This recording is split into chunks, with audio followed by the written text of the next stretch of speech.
Guys, ito yung setup natin. Tingnan natin kung gumagana ang ETS. Papatay natin to. Yan.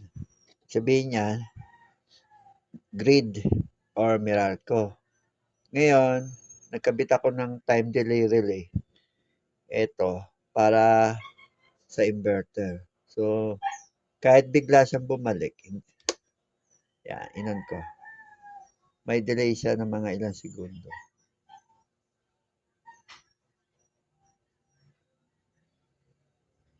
Try natin. O, di ba? Ayan, may LBD tayo. 24 volts nga pala ang ating system.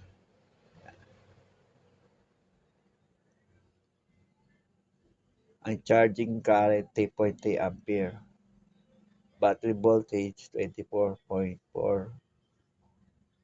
Solar panel 24.0. So ayon sa MPPT controller natin. Ang ating solar panel sa taas ay 240 watts. Meron tayo dito battery Chaneng. Dalawang 32Ah pero naka-series yan kaya 24 volts 38 ampere hour.